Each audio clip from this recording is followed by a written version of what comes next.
நேயர்களே, இன்றைக்கு ஈரானுடைய பிரச்சனைகளை பற்றி நாம் பேசிக் கொண்டிருக்கிற இந்த வேளையில் ஈரானில் என்ன நடக்கிறது என்பதை குறித்து சர்வதேச செய்திகள் வந்திருக்கிற காரணத்தை பார்க்கிற போது கிட்டத்தட்ட ஆயிரக்கணக்கான போர் குழுக்கள், உளவாளிகள் கொல்லப்பட்டிருப்பதாக செய்திகள் வருகிறது. அது உண்மையும் இருக்கிறது. ஏனென்று சொன்னால், ஒரு ஈரானிய பெண்மணி சொல்கிறார், தெஹ்ரான் மருத்துவமனையில் சடலங்கள் குவிந்திருப்பதாக சொல்லப்படுகிறது. அந்த அளவிற்கு எதிர்ப்பு குழுக்களை துவம்சம் செய்ய நடவடிக்கையை ஈரானுடைய அரச தலைமை IRGC குத்ஸ் படைகள் எடுத்து வருவதை நாம் ஓரளவுக்கு உறுதி செய்ய முடிகின்றது. ஈரானை பற்றி மேற்கத்திய ஊடகங்களும் அமெரிக்க ஊடகங்களும் வெளியிட்டிருக்கக்கூடிய செய்திகளுடைய நம்பகத்தன்மை உறுதி செய்யப்படவில்லை என்றாலும் கூட, அமெரிக்காவினுடைய Wall Street Journal, New York times போன்ற நாளிதழ்களும் மற்றும் யூரோப்பிய நாளிதழ்களும் பல்வேறு செய்திகளை வெளியிட்டிருக்கிறது. ஆனாலும் கூட ஒரு அரசினுடைய செய்தி தொடர்பையும் நாம் இங்கே பிணைத்து பார்க்க வேண்டும். ஈரான் அதிபர், ஈரானுடைய உச்சபட்ச தலைவர் சையத் அலி காமினி அமெரிக்காவுக்கு தான் வைத்திருக்கிற வேண்டுகோளில், அமெரிக்கா தகுதி இருந்தால் எங்கள் நாட்டை நீங்கள் மேனேஜ் செய்யுங்கள், அதாவது எங்கள் நாட்டை நீங்கள் பரிபாலிக்க முடியுமே என்ற கேள்வியை அமெரிக்க ஜனாதிபதிக்கு ஆயத்துல்லா கோமினி ஒரு பெரும் சவாலாக எழுப்பியிருக்கிறார். இப்பொழுது ஈரானுடைய இந்த கொதிநிலை எந்த அளவிற்கு பிரச்சனை ஏற்படுத்தும் என்பதை அமெரிக்கா உணராமல் இல்லை. அமெரிக்கா நன்கு உணர்ந்திருக்கிறது. ஒரு காரணியை இங்கே நாம் பார்க்க வேண்டும். வெனிசுவேலாவில் நிக்கோலஸ் மதுராவை 150 ஏர்ஸ்டைல் ஃபிளைட்டை கொண்டு வந்து அடித்து தூக்கியதை போன்றது ஒரு நிலை ஈரானில் இல்லை. அந்த காரணங்களை நாம் பார்ப்போம். ஆனாலும் கூட அமெரிக்கா பீட் ஹெர்ட்ஸ், மேக்ரோ ரூபியோ போன்றவர்களை தூதுத்துவமாக அழைத்து பேச்சுவார்த்தைகளை நடத்தி நிலைமையை யூகித்து வருவதை நாம் மிக மிக மிக மிக மிக தெளிவாக அவதானம் செய்யக்கூடிய ஒன்றாக இருக்கிறது. மார்க்கோ ரூபியோ அமெரிக்காவினுடைய ஒரு கடும்போக்கு வெளிவிவகாரத்துறை அமைச்சர்.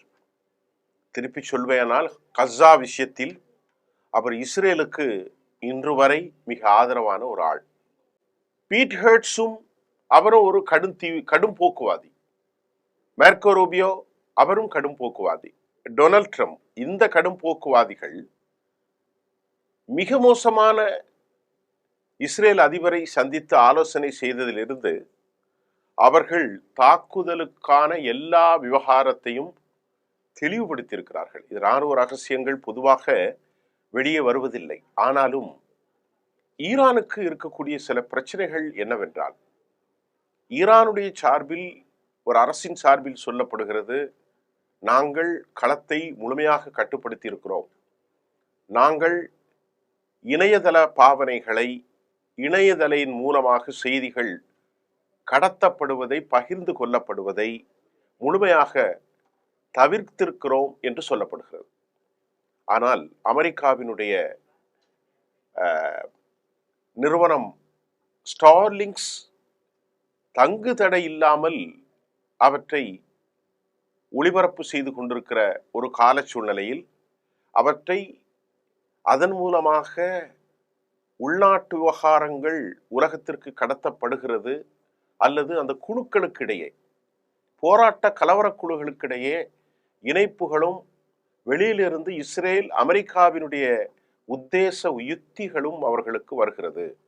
அதை சீன இராணுவம், சீன தொழில்நுட்பாளர்கள் அதை நிறுத்த முயற்சிக்கிறார்கள். இது ஒரு பக்கம் போகிறது. ஆனாலும் இந்த நிலையை குறித்து சர்வதேச அளவில் மிகப்பெரிய மனித உரிமை மீறல்கள் என்று சொல்லப்படுகிறது. ஆனால் நமக்கு என்ன கேள்வி என்றால், காசாவில் எந்த கலவரத்திலும் ஈடுபடாமல், எந்த நாட்டிற்கும் துரோகம் செய்யாமல், தாங்கள் வாழும் நிலப்பரப்பில் வாழ்ந்த கசாவுடைய மக்களை ஈவு இரக்கமில்லாமல் கொலை செய்த பெஞ்சமின் நெத்தன்யாகும் டொனால்ட் ட்ரம்ப் அரசாங்கத்தை, அதற்கு முன்பு இதையெல்லாம் அவர்கள் ஏன் உலகத்தில் இருக்கக்கூடிய இந்த மனிதநேய பாவனையாளர்கள் கேட்க மறுத்தார்கள் அல்லது தடுத்து நிறுத்த முடியவில்லை? இந்த கேள்விக்கெல்லாம் பதில் இல்லை. ஒரு நாட்டில் ஒரு அரசாங்கம் இருக்கிறது என்றால் அந்த அரசு கலவரக்காரர்களை அடக்குவது சரிதான். அமெரிக்காவுக்கு பெரிதும் பிரச்சனை ஏற்பட்டிருக்கிறது என்றால் எப்படியாவது ஈரானை நாம் ஒன்றுமில்லாமல் துவம்சம் செய்துவிட வேண்டும் என்பதுதான் அமெரிக்காவினுடைய ஒரு பெரும் கவலையும் திட்டமாக இருக்கிறது. ஏனென்றால் தன் ஆட்சியிலிருந்து வெளியேறும் போது ஒரு சாதனையாளனாக உலகத்தை அடக்கி தன் நாட்டு கையிலே கொடுத்து விட்டவனாக வெளியேற வேண்டும் என்பதுதான் டொனால்ட் ட்ரம்பினுடைய 80 வயதை நெருங்கி இருக்கிற ட்ரம்பினுடைய நோக்கமும்.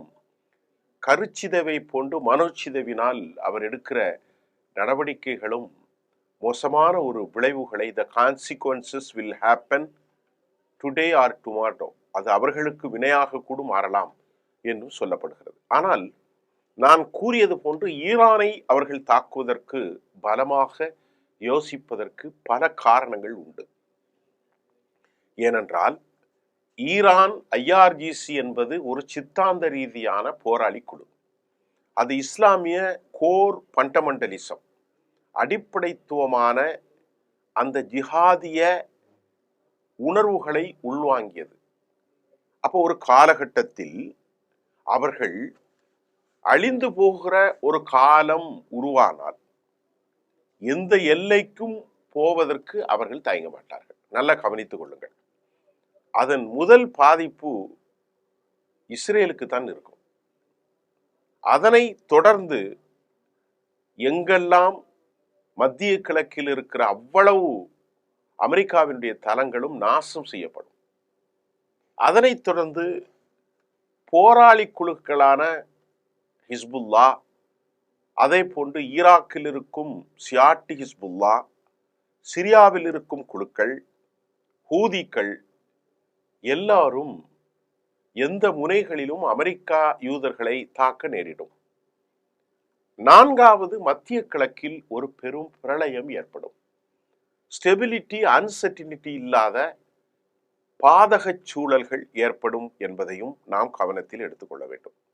ஏனென்று கேட்டால் இது உலகின் மிகப்பெரிய வர்த்தகமான ஹெர்முஸ், அந்த கடல்வழி பிராந்தியம் மிக குறுகலானது என்றாலும் அதனை கட்டுப்படுத்தும் முழு அதிகாரமும் கொண்டதாக ஈரான் இருக்கிறது. அதற்கு மிகப்பெரிய ஒரு தடை ஏற்படும் என்பதில் எந்த மாற்று கருத்தும் இல்லை.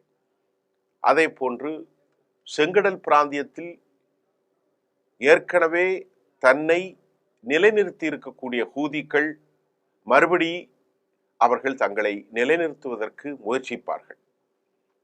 மத்திய கிழக்கில் அமெரிக்காவின் பாரிய நட்பாளர்களாக இருக்கும் சவுதி அரேபியா, யுனைடெட் அரபு எமிரேட்ஸ் இவர்களும் பல சிக்கல்களை சந்திக்க நேரிடும். கத்தரின் இராணுவ அமெரிக்க படைத்தளம் முழுமையாக அழிக்கப்படும். இந்த மாதிரி சூழல் இருக்கு. இதையெல்லாம் அமெரிக்கா கணக்கில் கொண்டது மட்டுமல்லாமல் அமெரிக்காவுக்கு தொழில்நுட்ப அறிவை வழங்கக்கூடியதாக சீனாவும் ரஷ்யாவும் ஒப்புதல் அளிப்பதை நாம் நேற்று சொல்லியிருந்தோம். அப்படி அவர்கள் அளிக்கிற நேரத்தில் அவர்களுக்கு நட்பாக வடகொரியா ஏற்கனவே ஏவுகணை தொழில்நுட்பத்தை வழங்கியிருக்கிற நேரத்தில் இது அமெரிக்காவுக்கும் யூத நாட்டிற்கும் ஏற்படுகிற விளைவுகளை அவர்கள் சந்தித்ததன் விளைவாகத்தான் மார்க்கோ ரூபியோ, பீட் ஹெர்ட்ஸ் அவர்கள் நெத்தன்யாகுவை சந்தித்து பேசியிருக்கிறார்கள். இப்படி ஒரு சூழ்நிலையில் அமெரிக்காவினுடைய அதிபருக்கும் இஸ்ரேல் அதிபர்களுக்கும் எந்த விதமான இழப்பும் இல்லை. அவர்கள் ஒருவர் நாட்டை தக்க வைப்பதற்கு, மற்றொருவரும் ஆட்சியை தக்க வைப்பதற்கு, இந்த 2 போராட்டங்கள்ல தான் அவங்க ஈடுபட்டு இருக்கிறாங்க. இதற்கு இடையில நாடாளுமன்றத்தில் அமெரிக்காவுக்கு எதிரான குரல் தெஹ்ரானில் எதிரொலித்திருக்கிறது. மசூத் பெசஸ்கியான் நாட்டிற்கு ஒரு பெரிய தெளிவான வழிகாட்டுதலை வழங்கியிருக்கிறார். முஹம்மது கலிபாப், அதாவது நான் உங்களுக்கு சொல்ல வேண்டுமென்றால் ஆயத்துல்லா கோமினிக்கு அடுத்த அளவுக்கு வல்லமை கொண்ட சபாநாயகர். நாங்கள் ரெடியாக இருக்கிறோம், அமெரிக்காவை தாக்குதல் நடத்த போகிறோம், அமெரிக்கா ஒலிக டவுன் டவுன் என்கின்ற குரல்கள் வலிமையாக்கப்பட்டிருக்கிறது. ஈரானில் எல்லா முனைகளிலும் ஏவுகணைகள், தாக்குதல்கள், ராக்கெட்டுகள், என்னென்ன சக்தி வாய்ந்தவைகள் இருக்குமோ அனைத்தும் தெளிவான ஒரு நடைமுறையில் இருப்பதாக ஈரானில் இருந்து செய்திகள் நமக்கு வந்து கொண்டிருக்கிறது. ஆனால் கலவரங்கள் மட்டுப்படுத்தப்பட்டதாக சில செய்திகள் வந்தாலும் அநேகமான செய்திகள் கலவரங்கள் அதிகரித்து வருவதைத்தான் காட்டுகிறது. ஏற்கனவே நான் சொன்ன மாதிரி 31 ப்ராவின்ஸ்ல 300க்கும் மேற்பட்ட இடங்களில் கலவரக்காரர்கள், யூனிவர்சிட்டியினுடைய ஸ்டூடெண்ட்ஸ் எல்லாம் அவங்க சாய்ந்திருப்பதற்கு காரணம் அந்த நாட்டில் இருக்கக்கூடிய வறுமைதான். அதே மாதிரி குர்தீஸ் எல்லா நாட்டிலும் இருக்கிறாங்க. குர்தீஸ்களுடைய ஒரு பிரிவு ஈராக்கில், சிரியாவில், அதே போன்று துருக்கியில் இந்த குர்தீஸ்கள் இருக்கிறார்கள். அவர்கள்தான் எல்லை தாண்டி செல்கிறார்கள். இப்பொழுது IRGC அவர்களை குறிவைத்து உள்ளே வராத அளவிற்கு ஆயுதங்கள் கடத்தப்படுவதை நிறுத்தும் அளவிற்கு மிக மிக மிக மிக மிக கவனமாக காய்களை நகட்டி கொண்டிருப்பதையும் நாம் கவனத்தில் கொள்ள வேண்டும். அமெரிக்கா ஒரு ஆழ்ந்த சிந்தனையில் இருக்கிறார்கள்.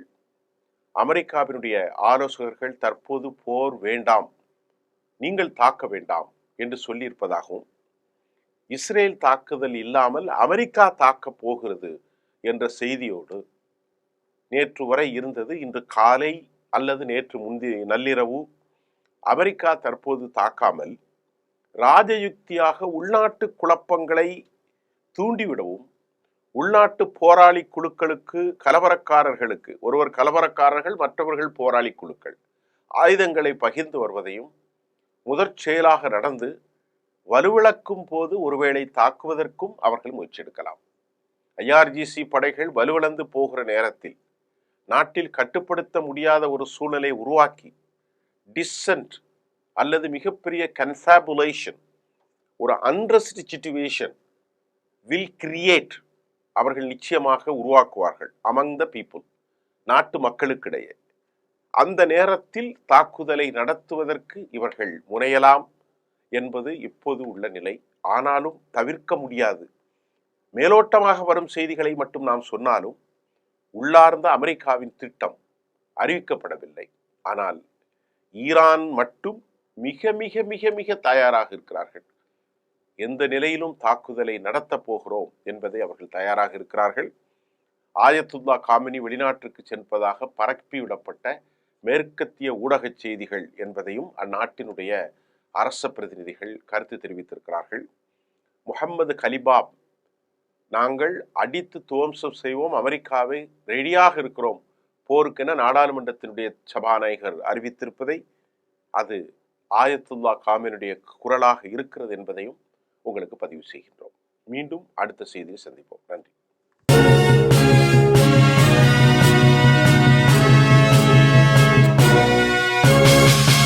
உடனுக்குடன் அப்டேட் தெரிந்து கொள்ள ஜெம் டிவி தமிழ் ஆப்பை இன்ஸ்டால் செய்யவும்.